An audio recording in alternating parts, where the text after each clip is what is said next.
A woman is seriously injured after chasing down several people that she believed were committing a crime. It all happened on 76th Street near Milwaukee on Thursday night. That's where we find our Allysa. Tellez. Has anything like this happened in that neighborhood before? Terry, neighbors in the area tell me this is a very community-oriented community. They tell us not a lot of things happen like this. Occasionally they'll get people trying to open car doors, but nothing like someone trying to shoot through a window. And it actually happened in this area behind me between 77th and 76th Street just after 11 last night.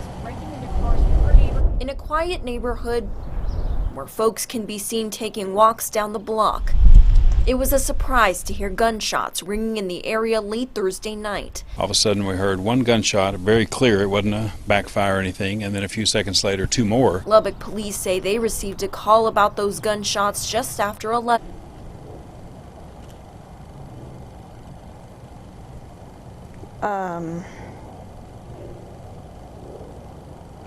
Her vehicle at least speeding off. But he wasn't alone. Several other neighbors also made their way outside. Or,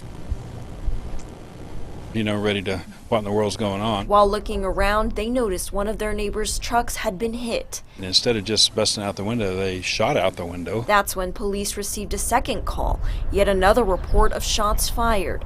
Police say 47-year-old Stephanie Miller saw 5 of the suspects as they tried to break in.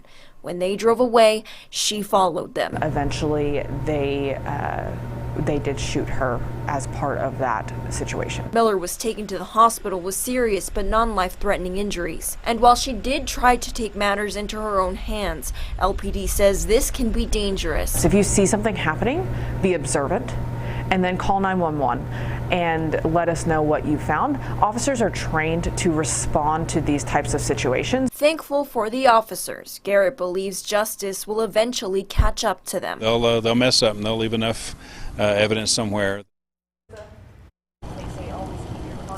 Now, LPD does offer some tips if you happen to park your car outside. They say to always take everything out of it, especially some of those valuables. They tell us criminals are typically looking for firearms so they can use them in other crimes. They tell us to keep your car as tidy as possible and to always just pay attention to your surroundings. Now, if you have any information regarding this case, call the Lubbock Police Crime Line. That number is 741-1000. Reporting in West Lubbock, I'm Allysa, KLBK News.